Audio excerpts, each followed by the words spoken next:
الله وتسليماته الزاكيات المباركات على المبعوث رحمة للعالمين. أحبتنا الفضلاء، السادة العلماء، سلام الله عليكم ورحمته وبركاته. وشكر الله للقائمين على أمر هذا الملتقى المبارك خير ما يجزي عباده الصالحين.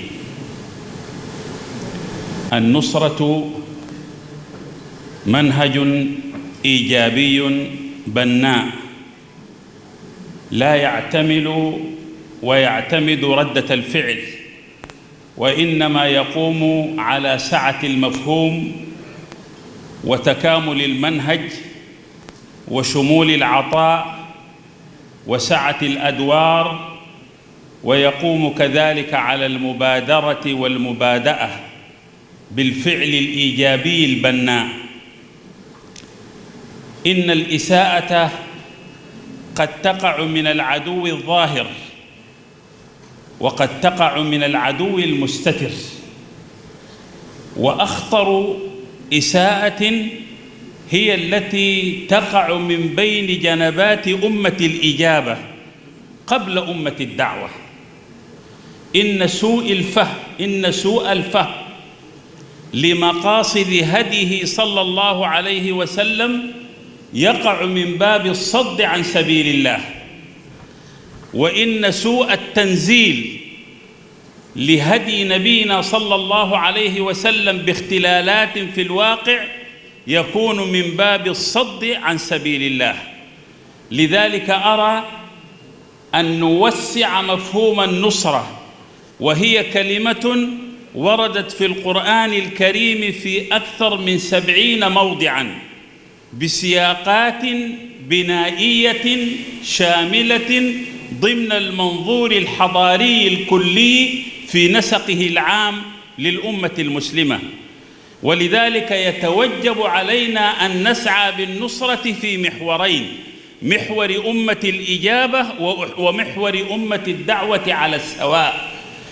أولاً علينا أن نصحح فهمنا للسنة النبوية من حيث توثيق نسبة الأقوال إلى نبينا صلى الله عليه وسلم، فنأخذ بالصحيح المتفق عليه بعيداً عن الموضوع والشاذ الذي لا يقبل.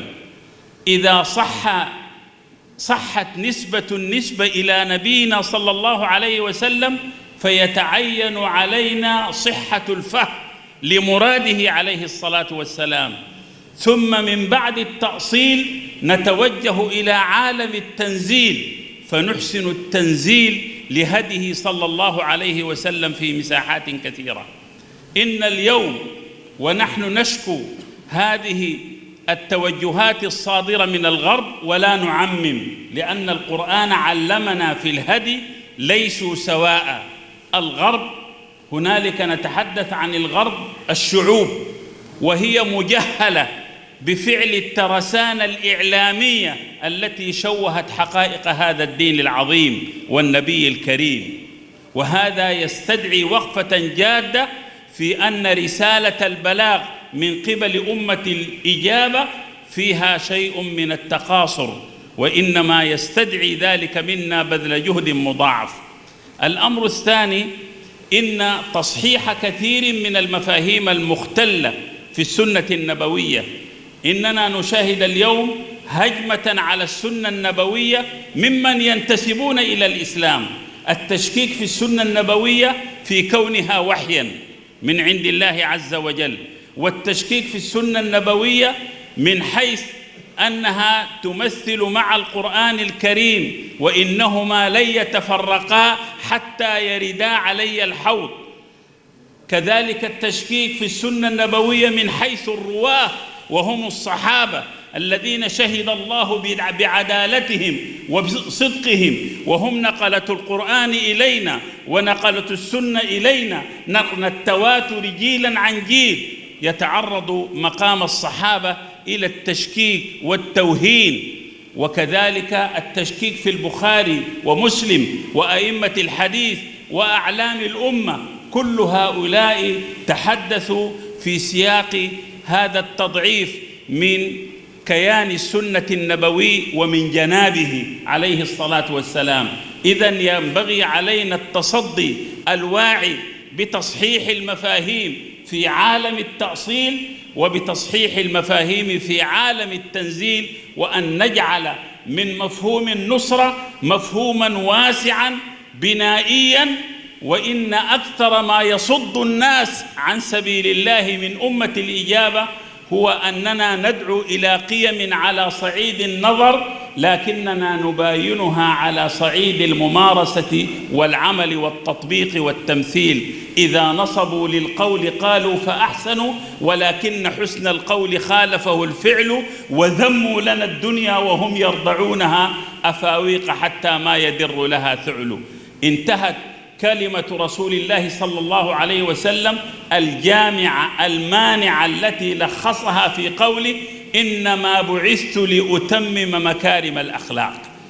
فكيف نجسد مكارم الأخلاق على مستوى أمة الإجابة وأمة الدعوة ليكون ذلك سبيلا لنصرته؟ المصلحون أصابع جمعت يدا هي أنت، بل أنت اليد البيضاء، يا من له الأخلاق ما تهوى العلا منها وما يتعشق الكبراء. زانتك في الخلق العظيم شمائل يغرى بهن ويولع الكرماء.